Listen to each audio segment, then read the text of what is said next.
here. As Bruce said, we go back a bunch of years, and you know, for me, it was sort of my introduction to entrepreneurship. And then I sort of learned as I went, and then kind of developed the business that I have now, sort of as a result of that. The business I have is called Small Business Management Consulting. And what it means is I work with primarily sole proprietors who have been in business for about maybe 3 to 5 years. They've had a certain amount of success, but they want to get to the next level, and they don't know how to do it. So part of what I do with them is analyze, in fact, what is their brand, how strong is it, and what we could do to sort of augment it, expand it.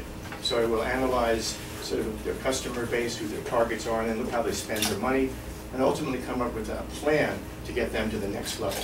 And I've done this with a lot of different kinds of companies, from restaurants to hardware stores to physical therapists.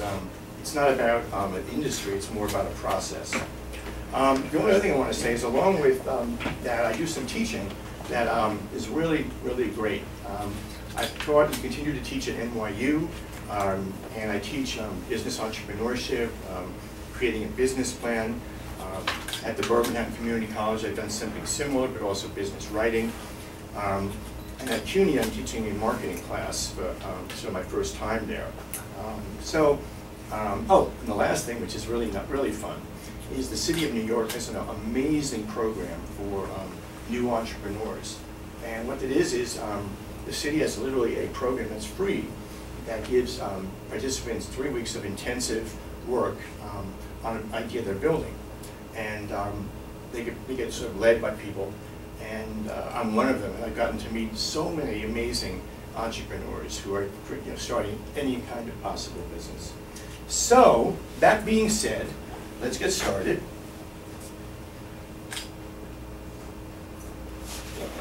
So, as you know, the topic today is branding, and in some ways the focus is a little bit about branding for new ventures. But the real point for me is why branding matters to all businesses. So, why do I say this here? Because, in essence, the brand that you have is everything that you have. So when I say a brand is the sum total of the good, the bad, and the ugly of your business, it's a way of saying, through a movie metaphor, it's everything that you do. And the idea that it's defined by your receptionist is because it gets that specific. It's that, that granular that a brand appears as. So today, my plan is to talk about why branding matters, what branding means, and give some examples of good branding. And if we have time, I have an exercise that I'd like you all to do. Okay, so let's get going. So, okay, here's my first question. Would you be willing to pay $3.50 for this ice cream bar? It's Häagen-Dazs. Remember, Häagen-Dazs. What do you think? Yes, no? I know it's, it's a little wintry, but imagine it's a little warmer out. Gee, you guys are not working with me here. That's great. Well, the point, generally, is that, it's a well-known company. It's been around a while, and, it does a nice ice cream, right? So most people would say yes. Not everybody. But now, how about good humor? They've been around equally a long time, if not longer, right? And when I was a kid, they came down my block, and I get my chocolate eclair, and I was a happy camper. But I don't think I would ever pay $3.50 for that ice cream bar. So the little mini takeaway is, in essence, a brand is what it comes from, what it represents now, and to the degree that it's possible, the value that it brings to the person. And the stronger the value, the more likely is that they would actually pay more for it. Okay. So, a lot of people have the opinion that branding is really only for people and businesses that are large. And my point of view is that it doesn't matter what size you are. And in fact, one could argue that when you're smaller, it's more important because you have a limited way to reveal yourself to potential customers. So you want it to be as strong as possible. Okay, so why care? Why does this matter? Well, what I'm going to talk about is both long-term and short-term. So when I say it can return value in the short term, the very first thing it does, it positions you to differentiate from competitors.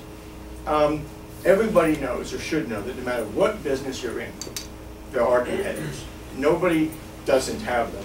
And so the stronger the brand, one of the things it can produce is a better place, a stronger place among the competition. Again, the idea of empowering you to charge a premium. Well, in some ways, you could say the Haagen-Dazs piece had a little bit to do with that, right? And if that's true, it has the potential to increase profits. By having confidence in the brand, well, the sales cycle gets reduced. So it can be a quicker time between revenue coming in and expenses going out because more people know it and they're willing to pay for it right away. And then, again, you're always trying to grow your business, so to the extent that you're known, it's easier to grow it and get more customers. But on the long term, it's also interesting because every business wants to make sure that people stay with them. It's always harder to get new customers than it is to build on people you currently have. So branding in the long term helps with client loyalty. And the stronger the brand, it makes it harder for others to sort of enter that market because they have to think of another way to do it. Because if your product or service is really strongly recognized as being one of the best, then it's hard for other businesses to come in. Another thing that's interesting about branding, which sometimes people don't think about, which is the idea of the internal aspect of branding. Because one of the things that you must realize, and this gets back at when I said earlier that branding actually includes, the way the receptionist talks to people. That's part of the culture of a firm. And the culture can really reflect the values of the company, and it can either help the company grow because people are all aligned to the same mission, or it could actually work in reverse. So that's part of why that's there. And the other thing which I really find interesting, it adds value. Sometimes I think you can call branding a piece of goodwill in terms of the value of the brand in terms of selling it. But it's actually not on the balance sheet. But again, the stronger the brand, right, it does create the opportunity, should you sell, to get more than you otherwise would. I just want to say one thing. There is a point here where I'm going to ask you for questions, but I do much better when people, shout it out, because I know some of you are starting things, and frankly, it helps me better, help you. So if something comes up, that just pops into your head, please just, jump in. Okay.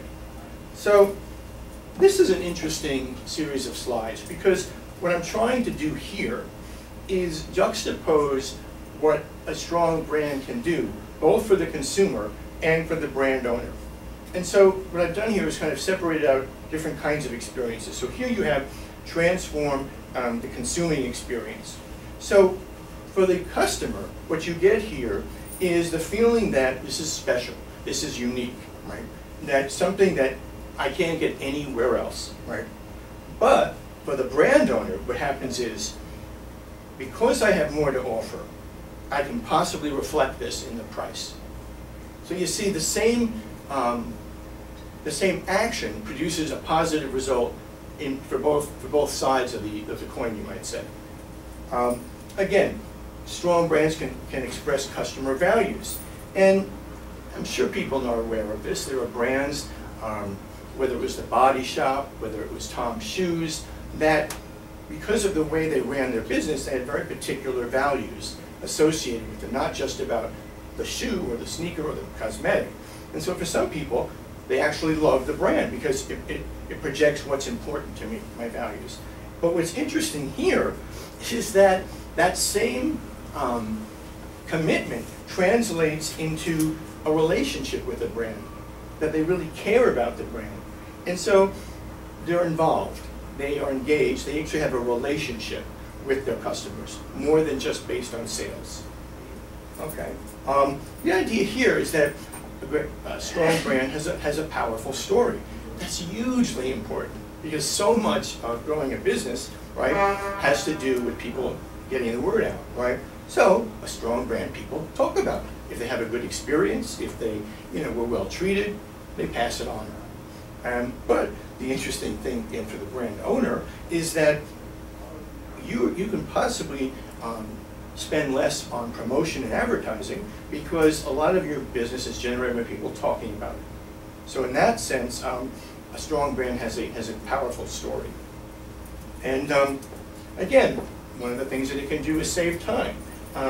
Whether it's a name brand medicine or an auto shop, the idea that I know it, I'm used to it, I don't feel I have to shop around, therefore I may be even willing to spend a little more. And for the brand owner, he or she simply, they get a larger share of the customers because people don't try other things. They don't feel they have to. They've had a positive experience, they're willing to stick with you, which is again a really big deal because so much of being in business, and I work with, as I said, small businesses, is developing relationships that people maintain for a while. And when you're smaller, you really count on those things. So that's an important element. And again, right here, they give peace of mind. The idea that I have a history with this brand, it does what it says it's going to do, and the idea is it doesn't let me down. Now, small little story, about a year and a half ago I purchased a new washing machine. And it's foolish me, never actually went to Consumer Reports. It was recommended to me by an appliance salesman. And what I found is that after I bought it, the Maytag brand, which has such a reputation, I don't remember those ads, the repair person has nothing to do because no one calls. Well, it turns out a lot of people are calling because it's not working out so well. So anyway, the idea on the flip side is that when you have that base, then maybe you can introduce new products or new services because those people will stick with you. The other thing that happens with a strong brand, is a brand experience, right? And so, lovely McDonald's, right? Well, what does it have going for it? Hey, and I know, I've traveled other parts of the world, and it's kind of scary because it tastes the same. It's that consistent, You can say that the quality is consistent. I'm not judging the quality. I'm just saying, it's the same, right? And consistent pricing, right? That's part of what that brand experience is about. Netflix, everyone knows, it's convenient, easy service, it's speed, and it's relatively low cost. That's part of what that brand gives you. Ritz-Carlton hotels, I really haven't been there, I heard about this. I go to lower price hotels. But the fact is that they're in great locations, they provide unbelievable customer service. Do you know that, I read about this, that the concierges at Ritz-Carlton actually have they're allowed, if a guest wants something that they don't have, they're actually allowed to spend money on the guest just to make them happy. I mean, not huge amounts, but they can spend almost $100 on almost anything the guest wants. Anyway, the quality of products in the room, these are all part of the experience of Ritz-Carlton. So, what do? How did they get there? Well, they have a plan. So much about what you're learning in these classes and what you learn on your own, is you have objectives that you're trying to reach, and a plan of some kind to get there. And one of the other things they do is create an authentic message. An authentic message is one that people can believe, that it resonates as true. You're not projecting some remarkable change that you can't do. It's a story that makes sense to people. But they also have what we might call a brand essence, right? And what's a brand essence? Well, or it can be referred to as a unique selling proposition. I'm sure you've heard of that. Yes? Yeah, because it's been around a long time. But, just to be specific about it, what is it? Well, it's the thing that your business does, and there's many ways to have a unique selling proposition, which I find interesting. It's not just the product that you sell. It can be the way it's designed, the benefit, even the delivery method can be distinctive, right? The packaging, and the whole point is it distinguishes it, right? And again, it's so strong that people want to buy from you, right? And it's a little bit there when you say you give any business the benefit of making people believe that there's no substitute.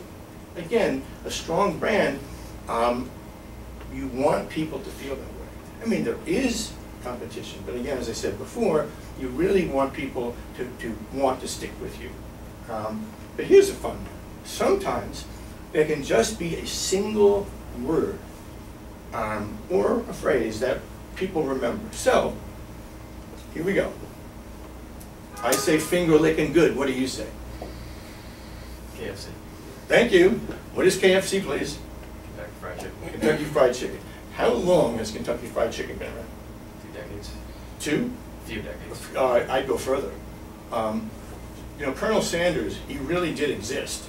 And when he first started, he literally drove around in some sort of car/truck and would try to get people to try this stuff. I mean, he literally, went door to door practically. Obviously, it became an immensely strong brand, and you know that. How about low prices? What comes to your mind? Anybody here live in suburbia? Bruce, I bet knows this one. Walmart. Walmart. Yes, Walmart would love to be in New York, but New York's a tough town, particularly as a union town. So there you go. The ultimate driving machine is a BMW. 3 words, and you know it. 3 simple words, right? Again, flame broiled. Uh-oh. See, it says maybe they'll lose it. Anybody know? Burger King. It is Burger King. Yeah. They are obviously nowhere near as well positioned as McDonald's. You're in good hands. All states. Wow. I mean, good hands. I mean, they could have been, physical therapists, but they're not, because you know that, right? And what is forever? Diamonds. What? Diamonds. Diamonds are forever. Now, that's not a particular brand, but boy, has that phrase made a big deal to people who are buying that sort of thing for someone they want to have a relationship with. How about any others?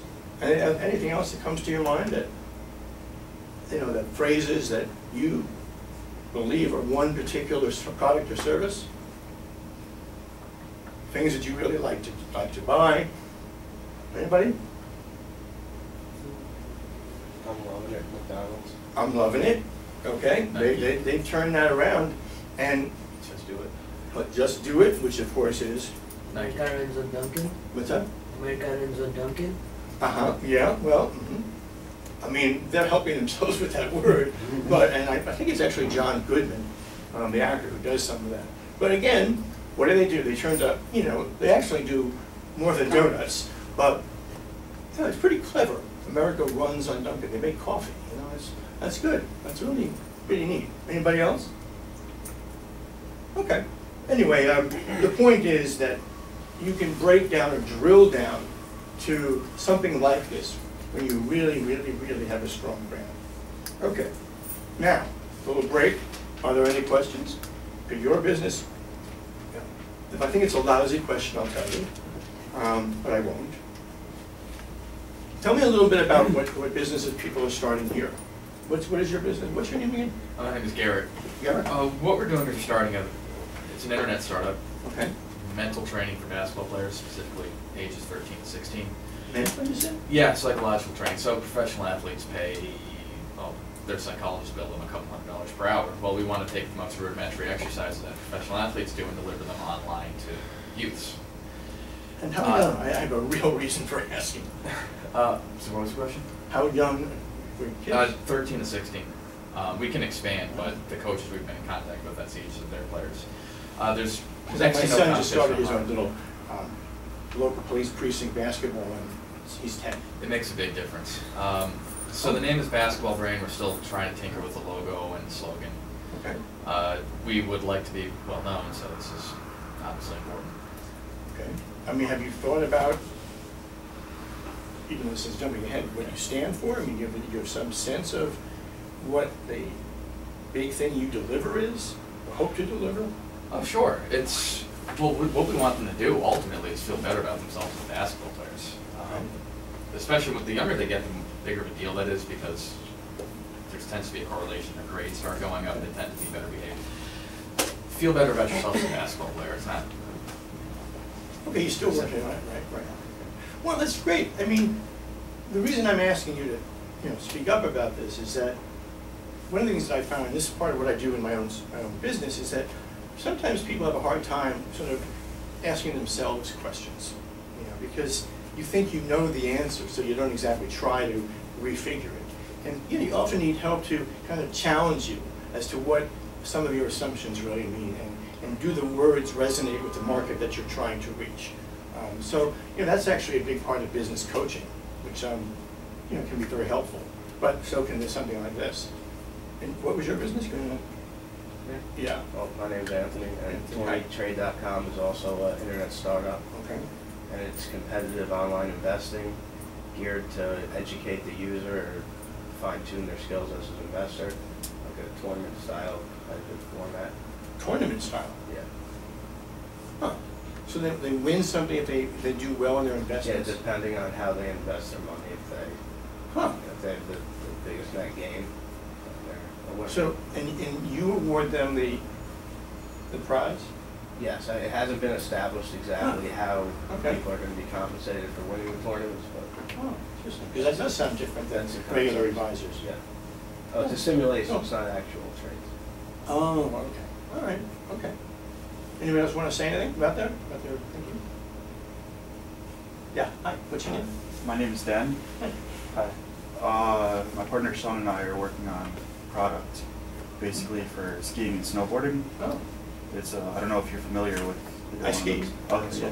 So when you wax up your skis and you get to go faster and it increases the longevity of the skis. Right. Well, we're working on a solution to basically kind of peel and stick something onto the bottom that you could use as opposed to going to a pro shop and getting it melted on. Interesting. Okay. Wow. Yeah. I mean, I would save people money because those shops tend to be pretty expensive. Yeah, exactly. Because they're on site and you kind of are stuck with them. You can't. Yeah. Right, yeah. Cool. That's great. All right, let's move on. So here's where I kind of come up with some definitions. And I'm sort of saying what it is, and I'm going to say rather what it isn't and what it is. So I will tell you, and I feel very clear about this, that a brand is not a logo. It just isn't. And I'll say what it is, because down below, a logo is simply a point of entry into a brand. Now, a lot of people, when you say what's a brand, they'll actually come up with a swish, they'll do that, and it's actually just a brilliant way to capture what a company is about. But again, I also say brand is not a product. Well, because products are created in a factory, or they're created somewhere, right? But brands, real brands, they're created in people's minds. It's what people think and feel about something, right?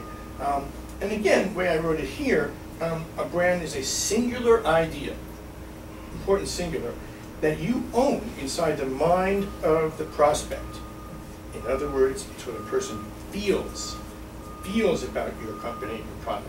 And that's a very difficult thing to work on, because as you all know it from anything you've done in life, your feelings are pretty personal. You don't share them necessarily with people. And yet, to be successful, one of the things that's so important is to tap into your prospects, what they call worldview. I would really recommend, if you haven't, to check out Seth Godin. He is a very, very highly regarded marketer. And one of his big contributions to business building is that he believes that to be successful, you have to understand how your prospects literally see the world. I mean, a simple example might be Republican, Democrat. because it's certain values, right? Or it could be their age or where they live, right? Children, no children. But different people look at the world differently.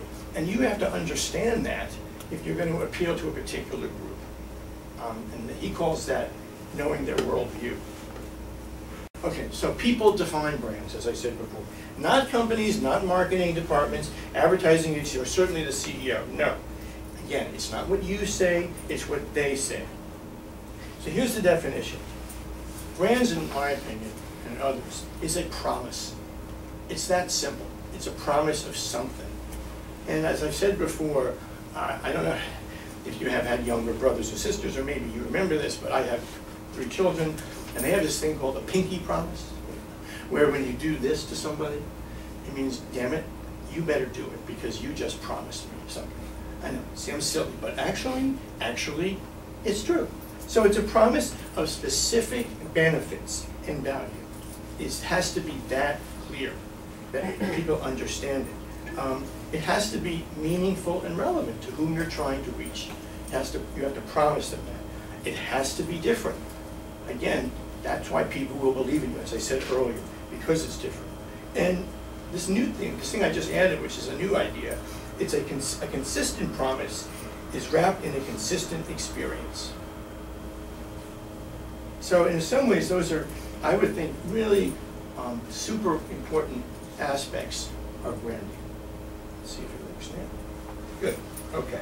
But what I want to also share with you, it's not just, what I've said so far, but a good brand affects everything that you do. Because once it's clear, every aspect has to work like that. I mean, haven't you ever had the experience where you go into a store, it could be someone well known, and you expect a certain level of service.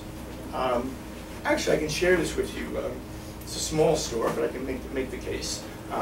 One of my clients was actually a fairly well-known family-owned hardware store. And they've been around a long time. And that's a big deal. We're talking 85 years, so that's not bad. But what they learned, and they learned this through Yelp, was that people were no longer happy with the way they were being treated, And so in some ways, they hadn't translated that family experience into actual experience. And that was something that they had to work on. And again, a brand is part of it, what helps you communicate to the outside. So this is a little formula that you can think of. Brand equals promise plus experience plus communication. Promise because it's what you can do, the experience that people have, and to the extent in your ability to communicate that to, again, your target market. Okay. And again, just to make it clear, it's all the characteristics. So you have a promise, your reputation, the customer service, logo. Price is actually quite important because people come to expect something. And if you're going to change it, you have to make sure they understand why. It's how you promote yourself, and even your product line. It's all a part of the brand experience. So, again, everything has to be the same. Storefront, website, blog, everything has to work. And I use these as specifics because these are all different ways that you represent yourself to the outside world. And sometimes people have problems with this. I mean, good websites can be expensive, and they can be, and if they're not well done, people get turned off and they leave because they didn't get what they wanted, or it was too hard for them to get, and it didn't correspond to what they thought. And yet, all of those have to be in sync. The experience, any representation, whether it's an ad, a blog, there has to be something about it that resonates. Sometimes it can be colors, sometimes it can be phrases. That's fine. It can be images, just something that people know.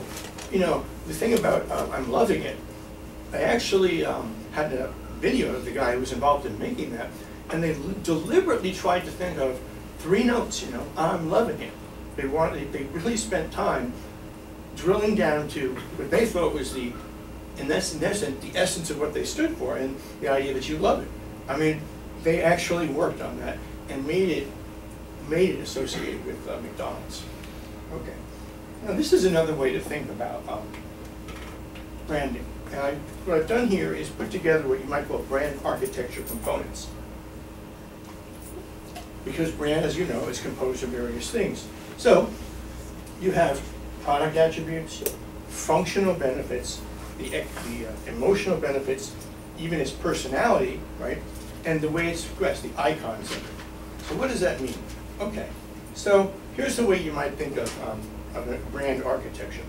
You have these 5 sides, right? And they together make up brand architecture. So again, you can see that it's the same thing I just said, but made it a little more visual. So let's just look into it more specifically. So, the product attributes. Now, here we're referring to a nonprofit organization. I'm sure many of you know Memorial Sloan Kettering, the best cancer care everywhere, anywhere. Have you heard of that one? Yeah. I mean, they've been using it for a long time. I've heard it on the radio, I've seen it on TV. They've been able to really, put that out there.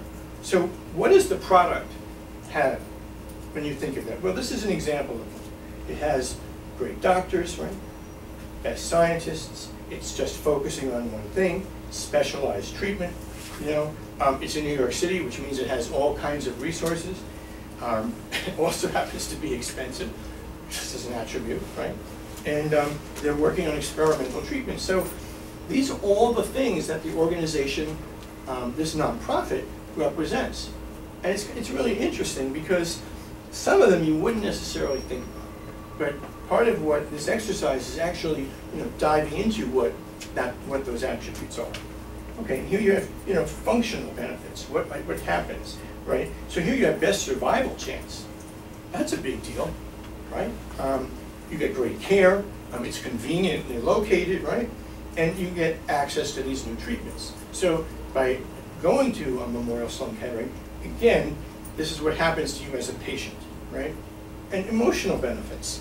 This is actually a huge deal because for a lot of people, and it's not my personal experience, but getting seriously ill creates a lot of worry. And the emotional piece of their brand, is that they have hope, They give you peace of mind because of what they are, you feel confident in what they're going to do. Those, are often what makes people make big decisions, their emotional piece, not necessarily, their intellectual piece. I mean, there's a saying that, people will examine all kinds of things, but they'll buy with their gut, what they really feel works for them. And here's their personality. Again, it's an interpretation, but, they're experts, right? Their care, they're personal, it's urban, and it's about alive. I mean, those are ways that you can think of Memorial Sloan Kettering. Because brands, not only can they have logos, but they can have personalities. When you think of Apple, what's its personality? I mean, it has a tagline, but they say, think different. Right? I mean, their personality is so much about innovation, about being first, about being a leader, right? And those are, somewhat personality qualities. Pace has its own. It could be kind of an intimacy, between students and teachers. It could be access, again, supportive environment, And there's different ways that you can think of it. Okay, again, icons. Well, these are sort of the way things get represented. So it does have a logo, it has a great slogan, right? Best cancer care everywhere, right? It has a particular way they look. It's again, this Manhattan-based organization, and they have a very particular client service attitude. Again, these are interpretations, but the reason I'm sharing it with you is that I think it's important that you appreciate how prospects think about you, and how they remember you. And there's just a lot of different ways that happens. Okay, positioning. What's that? Well, again, positioning is important because it focuses on what you do in relation to your competition, right? And you always are doing that because your competition is always changing. So you're constantly trying to find ways to let your target market see that you're better than whomever else is doing something similar. So here's some interesting examples of you could say, positioning. Enterprise, right? They didn't go for airports, and their whole focus, was on, and you probably see this in their commercials. What is it? We'll bring the car to you. We'll pick you up. We'll pick you up. Thank you, Bruce. And again, they focused on the insurance replacement market, right? Bratz. Anybody heard of Bratz? Sisters. Oh, I really love this because I was not a big Barbie fan. It's actually, related. It's a reaction to Barbie, who, has a very particular look about her, which not everyone agrees with. So you have this whole other category of brats. It's pretty clear, right? Tom's of Maine, right? Most businesses, Crest and Colgate, they, were trying to build over, cavity and tartar control. They just, didn't go there. They positioned themselves as more healthful because the ingredients are better for you. They're all natural. That's how they position themselves. Now, these are kind of twists on a brand. When I say energy drink, you say Red Bull. what? Red Bull. You do. And it built its reputation on being the first of its kind and had a very interesting, it had a smaller can design. I mean, everyone knows it's kind of long, but it's fairly narrow. It looks different. Coke and Pepsi actually tried to do something similar, and they call theirs Amp Energy and Full Throttle. Didn't do so well, actually. Monster, they distinguished themselves with their big old can, right? And then, the 5-hour energy shot. Has anyone ever done that? Yeah. Shamefully, yes. Because how did it work for you? Oh yeah, no, it works. I got, so you were like, because I was like nervous. I don't know. Anyway, obviously it's more potent. Okay. Then I try to think of an opposite branding, which is interesting. So, I don't know if you've ever heard of this, Code Blue. It's actually, it's designed to almost help you after you've had too many Red Bulls. It's literally the opposite, right? There's something called Mary Jane's or Relaxing Soda, billed as wonderful relaxation. And then you have Slow Cab from Canada. It promotes the benefits of de-stress rather than speeding up. So they position themselves kind of in interesting ways, right? And again, differentiation. And through what I say is the top pizza chains. This is pretty cool. So Pizza Hut kind of got started because they were a family place. That was sort of what they were projecting, right? Domino's, well, their big contribution was speed, delivery. That's how they distinguished themselves, right? When Papa John's first got started, their particular twist was on the amazing ingredients, right, that we have. Little Caesars, which is not as well known anymore, was, pizza or, 2 for 1. And then finally, Chuck E. Cheese. Has anybody ever been to a Chuck E. Cheese? No? Who said that? What's your experience like that? I was a kid. Oh, okay. So So you probably liked it then. Yeah. Play some games, ate some pizza. Yeah. I went there as a parent, and it was just amazing because it had nothing to do with pizza. Nothing. It was about a place to play. And that's kind of what's interesting to me, is that how different are the actual food? I mean, one could debate that. But in here, this is fun. How about this? Galactic Pizza. This is true. It exists. It's a pizzeria in Minneapolis. And this is how they present themselves. It has a content, right? They make their deliveries in electric vehicles. The restaurant is run on renewable wind energy. They're organic. Mozzarella cheese from cows have not been treated, right? with certain pizzas, they donate $1 to a hunger relief organization, right? And for no other reason than it's fun, their delivery people come to you dressed as a superhero.